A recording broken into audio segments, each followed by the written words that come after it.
السلام علیکم ورحمة الله وبرکاته ومغفرته. محترم پوښتنه کړې ده چې دا څه وخت کېږي په د لمانځه کې یا په د نورو عبادتو کې چې کوم خوند پخوا راسره و هغه اوس نشته. نو دی وایي حالانکې اوس مرید شوی هم یم د خلیفه صاحب سره دغه کیفیت راته پېښېږي.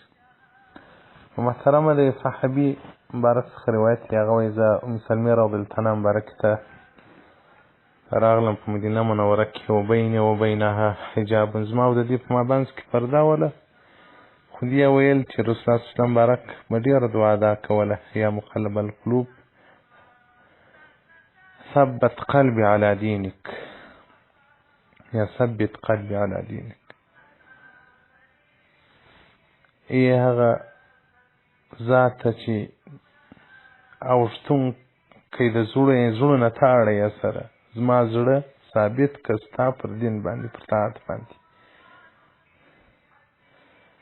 نو رسول الله صلی الله علیه وسلم مبارک وویل چې دا د انسان زړه د الله جل جلاله په ګوتو کې دی بلا کیف، اذا شاء زاغه اذا شاء هداه، چې خوښه یې چې حق لارې ته مخامخ کړي او چې الله اراده ورته وشي په نارواو باندې یا زړه مشغوله کړي.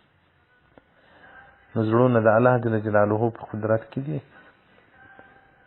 نو دغه دعا ډېره کوه، الله جل جلاله به دې هغه خوند د عبادت بېرته په زړه کې پیدا کړي.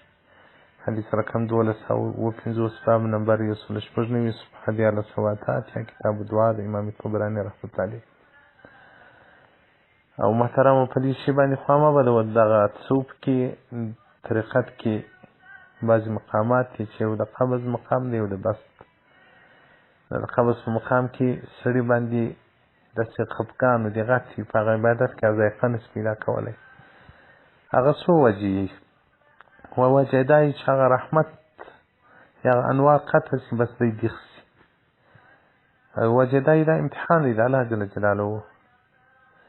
نو په هغې کې چې خوند دي نو سړی طبعا کوي، چې خوند نه وي سړی یقین او ډېر ثواب پکې. او کله کله بیا د نورو ګناهونه د جامعې د نارواو اثرات پر سړي باندې پرېوځي، حالانکې په مدینه منوره کې په مکه مکرمه کې د قبض په حالت کې، او کله بیا سړی د بس په حالت کې داسې خوشحالي یا انوار و رحمتونه ورباندې نازلېږي، نو دی باره بیخي خوشحاله یا حالانکې ډېر مشکلات وي په مخ کې، خو لیکن دی په هغه کې سوچ نه کوي، خوشحاله وي.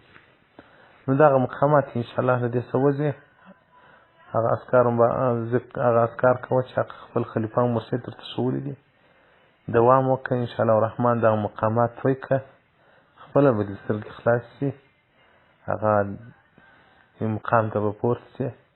الله دې زموږ ټول شاګردان د تصوف سره مینوال کړي، که نارینه وي که ښځینه وي. که تصوف یوازینۍ هغه لاره ده چې سړی د دا بدبویي څخه راګرځوي، یوازینۍ هغه لاره ده چې سړی الله جل جلاله ته تسلیموي. پر دې باندې مو بار بار بحث هم کړی دی، نور بې ضرورت نه وي. والسلام علیکم ورحمة الله وبرکاته ومغفرته.